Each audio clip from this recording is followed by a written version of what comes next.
Hello students, Ikra High School online teaching method,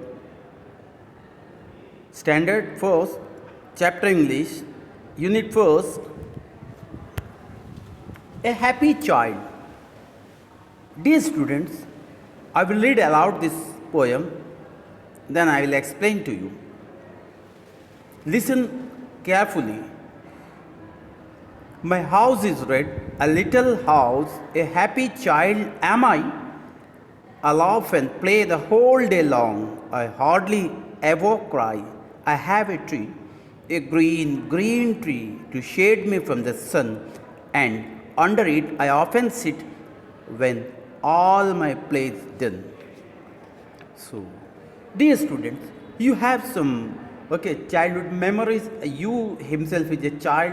You just feel all this in your life. तो ये poem में देखिए, ये छोटी सी लड़की वर्णन कर रही है, एक्सप्लेन कर रही है। वो बता रही है कि my house is red, a little house. देखते हैं ना, हो सकता है ये कंट्री साइड में होगा, गांव देहात में। वो कह रही कि मेरा घर पेंटेड रेड है, इसीलिए वो कह रही कि मेरा घर लाल है, मतलब वो सारा रेड कलर से पेंट किया गया। ए लिटिल हाउस, एक छोटा सा मकान। ए हैप्पी चाइल्ड एम आई, मैं खुश चाइल्ड हूँ, मैं खुश एक लड़की हूँ, मैं एक बच्ची हूँ। I laugh and play the whole day long, I hardly ever cry. अक्सर हम देखते जब आप भी बच्चे होते हो, कोई भी एक बच्चा होता है 3-4 साल तक, उसको जैसा कि होश संभालता है 2 साल से, उसको उसको पूरा ईयर खेलने को मिलता है, उसको कोई कुछ नहीं कहते, ना उसका पढ़ना होता है ना काम होता है। अक्खा साल 2 से 3 इयर्स के जो गैप होता है, एज होता है, वहाँ पे आपको सिर्फ खेलना ही मिलता है। तो लड़की तो ठीक है, यहाँ पे वो कह रही है कि मुझे अक्खा दिन खेलना है। I laugh and play the whole day long, पूरा दिन भर मैं हंसती रहती हूँ, खेलती रहती हूँ। आई हार्डली एवर क्राई, शायद ही मैं रोती हूँ। I have a tree, A green green tree, कह रहे कि मेरे घर के पास मेरा एक झाड़ है, हरा हरा, to shade me from the sun, और मैं वहाँ पे सूरज की गर्मी से, सूरज की किरणों से मैं बच जाती हूँ, वहाँ पे जाके मैं बैठ जाती हूँ।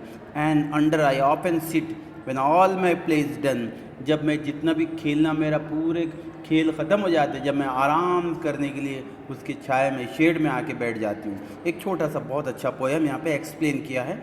ओके, सो यहाँ पे आपको नए वर्ड्स भी है।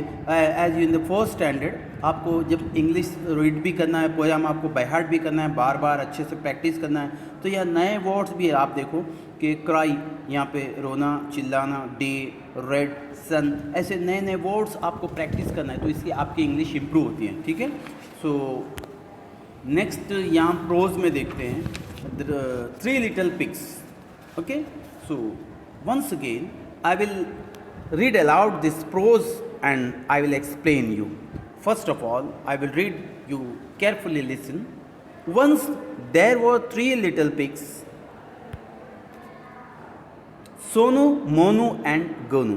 Sonu lived in a house of straw, Monu lived in a house of sticks, and Gonu lived in a house of bricks. One day, a big bad wolf came to Sonu's house. He said, I will huff and puff and I will blow your house down. So he huffed and he puffed and he blew the house down. Sonu ran to Monu's house. The wolf came to Monu's house. He said, I will huff and puff and I will blow your house down. So he huffed and he puffed and he blew Monu's house down. Sonu and Monu ran to Gonu's house. The wolf came to Gonu's house. He said, I will huff and puff and I will blow your house down. So he huffed and he puffed, but he couldn't blow the brick's house down. It was very strong.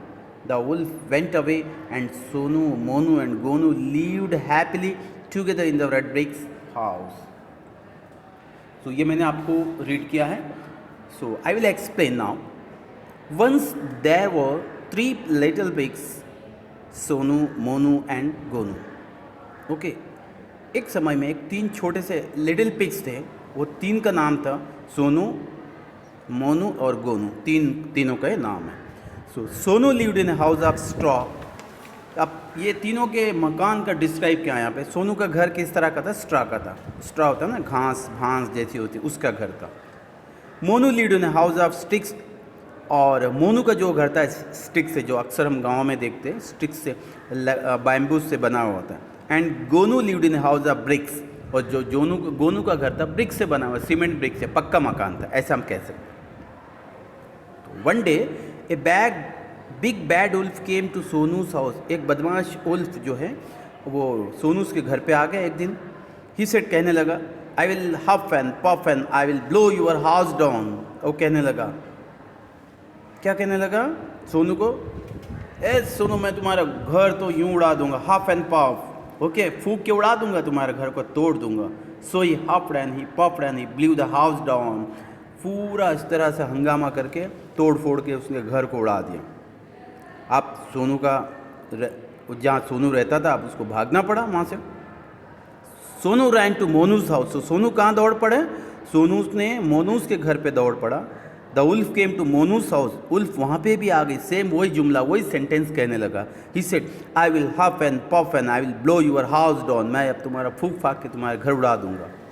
सो उसने वैसा ही किया, same. So he huffed and he puffed and he blew Sonu's house down. Sonu and Monu ran to Gonu's house, अब दोनों ने, ये सोनू और मोनू कहाँ पे दौड़े, गोनूस के घर पे। The wolf came to Gonu's house, wolf फिर वहाँ पे गोनूस के घर पे भी आ गई, फिर वही हरकत करने की कोशिश किया, same activity. He said, I will huff and puff and I will blow your house down. So he huffed and he puffed but he could not blow the brick house down. उसने वैसी शरारत की जहाँ पे दोनों के घर पे की थी, लेकिन उसकी ये शरारत यहाँ पे नहीं चली। इट वॉज वेरी स्ट्रांग, क्योंकि ये बहुत मजबूत घर था। The wolf went away and Sonu, Monu and Gonu lived happily together in the red brick house. अब तीनों ने वो घर में बड़े आराम से रहने लगे, क्योंकि वो मजबूत कंक्रीट घर था। ठीक है, ये था स्टोरी। यहाँ पे भी बहुत सारे आपको वोकैबुलरी देखने को मिलते हैं। ओके, एंड है, बैड है, big but, not one big, okay, ये सारे बहुत सारे वोकैबुलरी यहाँ पे। ऐसे आपको ब्रिक्स है, स्ट्रॉ है, ऐसे आपको प्रैक्टिस करना है। Okay, I hope this story you enjoyed. Thank you.